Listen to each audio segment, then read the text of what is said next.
Hey, what's up, friends? Welcome back to the Bleav in Big Ten show. This is the Big Ten show. I'm Rhett Lewis. My buddy Adam Carricker is out for the week. And so I get the distinct pleasure to welcome in another one of my good buddies, a fellow Big Tenner, a great Minnesota Golden Gopher alum, first team All Big Ten DB back in 2013, a fourth round pick of the Chicago Bears in 2014 and just an all-around great human who shares Los Angeles County with me out here on the western front of this great conference here in the Big Ten. It's Brock Vereen, everybody. What's up, Brock? Hello, friend. How you doing, Rhett? Always a pleasure. Not worthy of that intro, and quite Oh, come honestly, on. just now realizing college football ended 11 years ago for me is a scary feeling.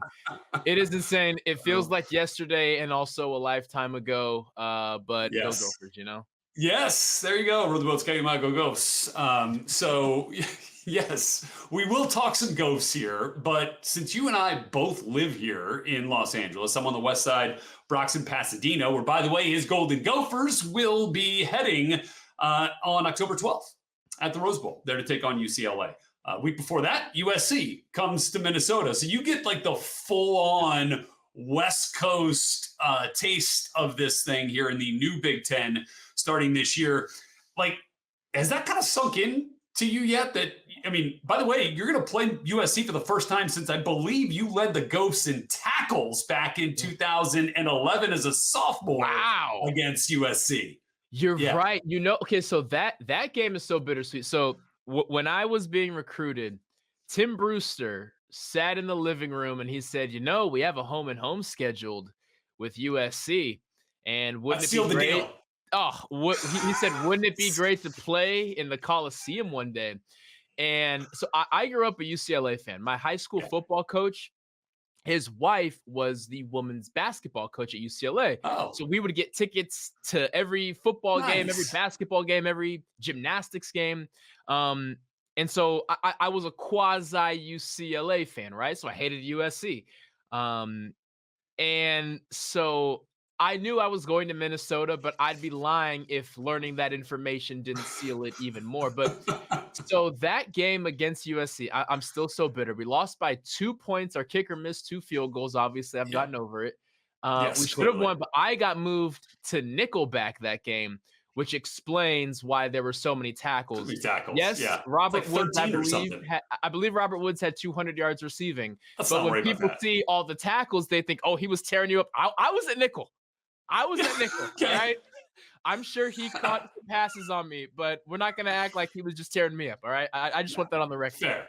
Fair. Yes. A very multi talented Brock Vereen. Started at corner, started at safety, played some nickel, had the whole deal going throughout his career. So, yeah, speaking of the Western Front here, USC, UCLA, Oregon, Washington, more specifically, these teams here in LA. It's funny. I went to USC spring game. Was kind of talking to some of the players about it afterwards. They're like, well, we're not there yet. We still got we'll have a couple of non-con games before we get to the Big Ten.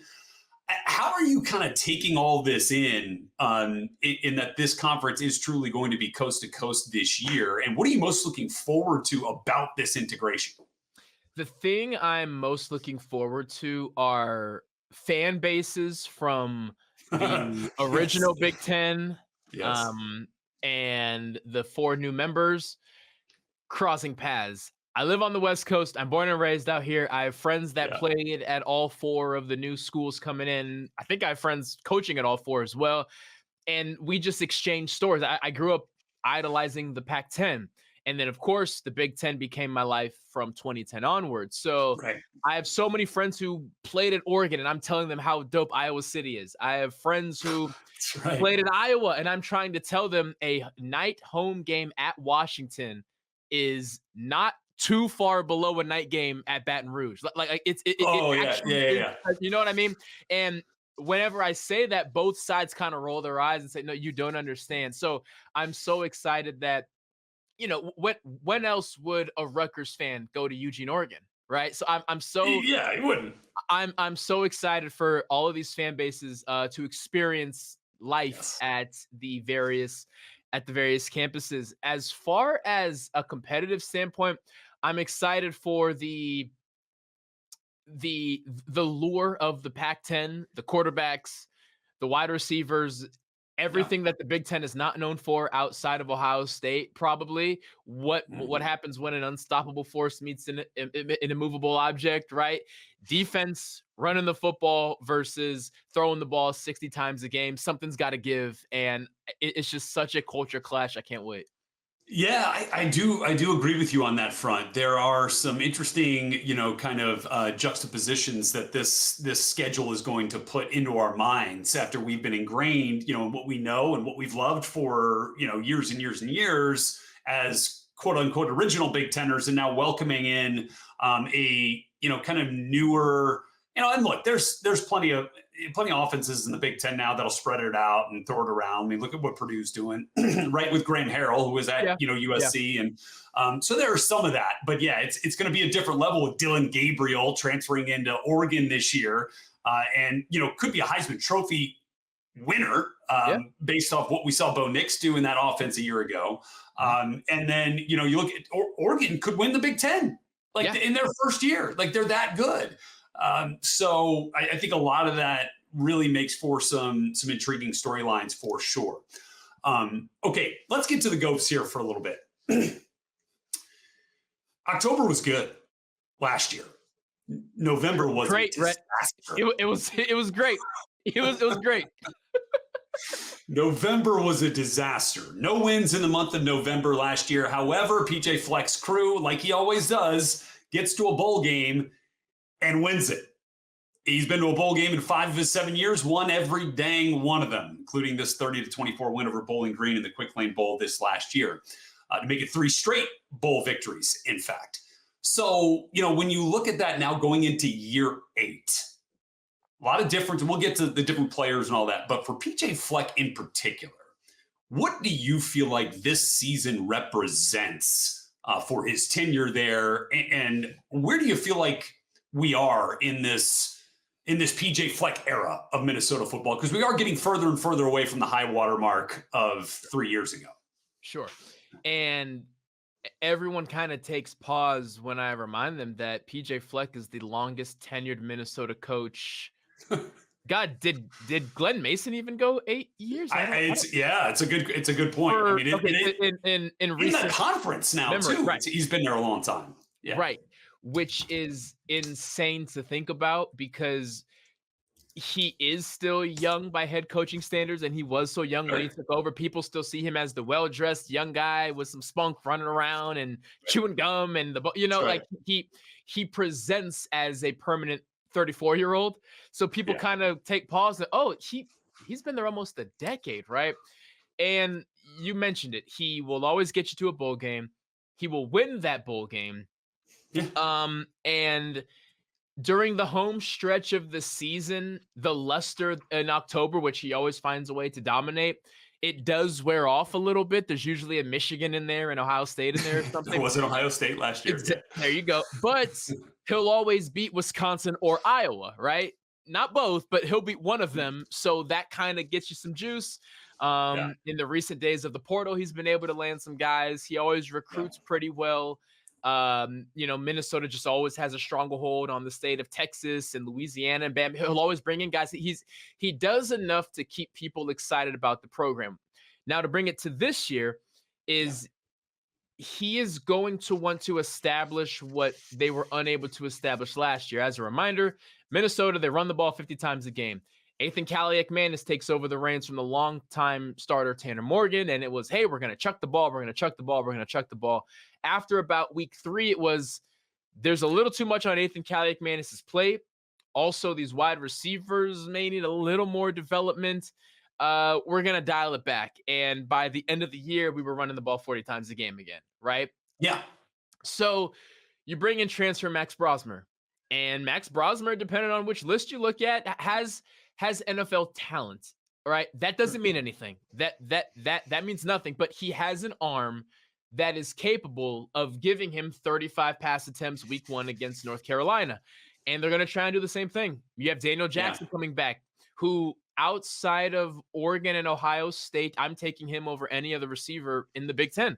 He was the most consistent thing in the pass game last season. And there is something to be excited about in regards to throwing the football. If they go the way of last year and they kind of dial it back, then I feel that's where the excitement of PJ Fleck really takes a hit for the first time ever, where it's okay, so we're just never going to be able to throw the football and we're just going to kind of run the football for the end of time. And then that luster starts to wear off a bit. So, as far as what's at risk this year, no one in Minneapolis is demanding a Big Ten championship. Go out there, win 8 games, win a bowl Yeah. game. That's all Minnesota asks for, and they're capable of doing that.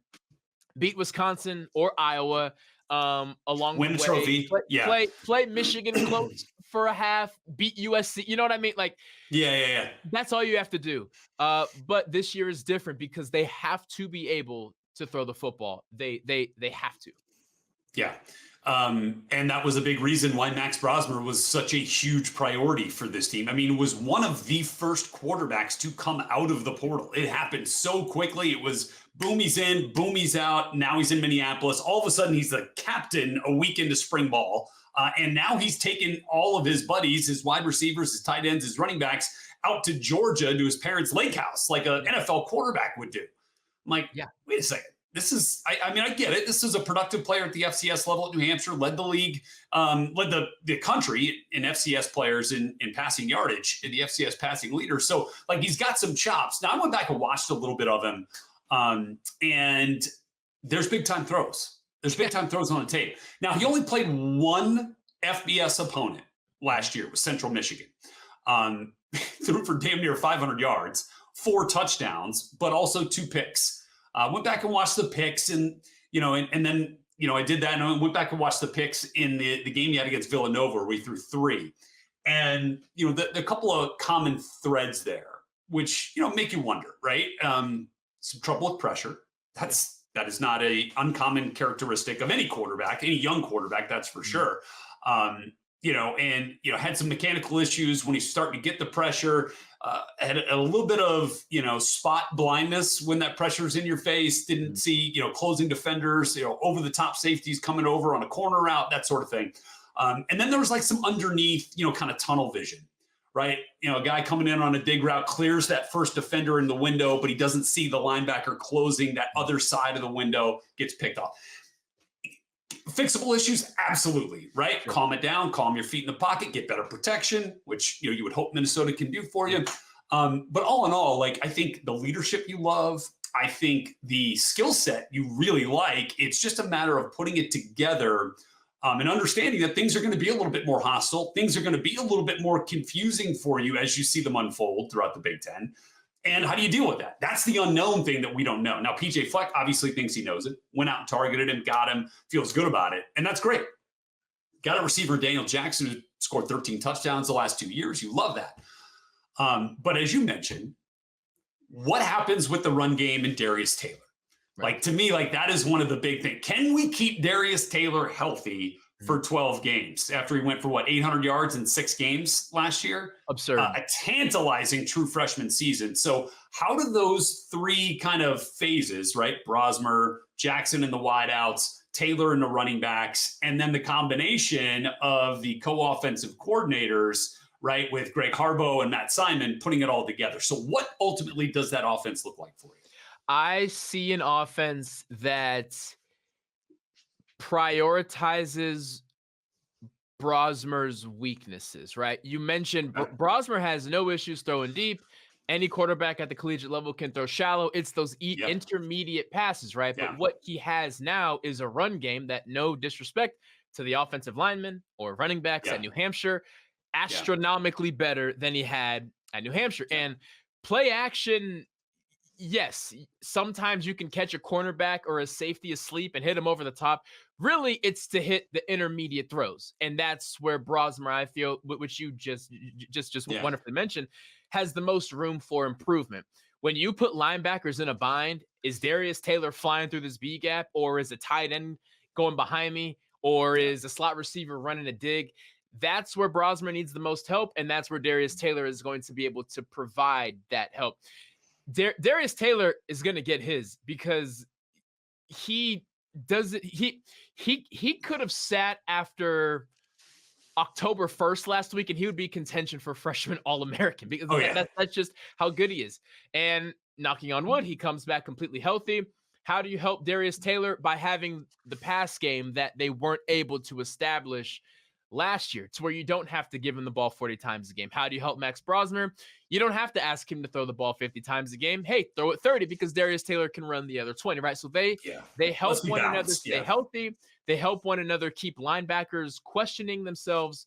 And you look at a Big Ten that is changing drastically. Minnesota should feel like they're in a great place. We have a wide receiver who, again, outside of Ohio State or Oregon, I'm taking over any running back. We have a running back who, me personally, I'm biased. I get it. I'm taking over any running back in the Big Ten because he's a sophomore. And Yeah. if I will take sophomore Darius Taylor over soon to be pro running back at any other place. I get him for at least two more years, right? You have an offensive line. Minnesota's offensive line is always going to be dang good. Sometimes they're great, but their floor is dang good. And they have a wide receiver core that outside of Daniel Jackson took their lumps, but were very young and will be better this year. They're in a great spot. So what does this offense look like to sum it all up? The run will be established first, always. I feel where they messed up with Ethan is they came out trying to be a pass first team that is complemented by the run. Be a run first team and then reassess things in October and say, hey, maybe we can be a pass first team down the stretch, right? But let Darius Taylor set the tone for that first month. Let Brosmer play some big time games at some big time stadiums. And then coming down the stretch, boom, Brosmer, you're throwing it 40 times a game because you've earned that.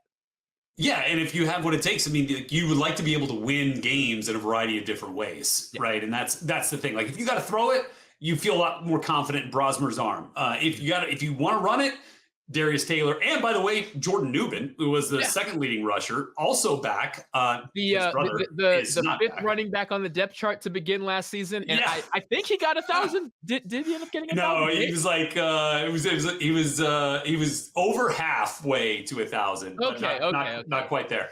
Giving him way too much love. Okay, but Darius Taylor only played 4 games into the fourth quarter, right, and then missed another 6 games.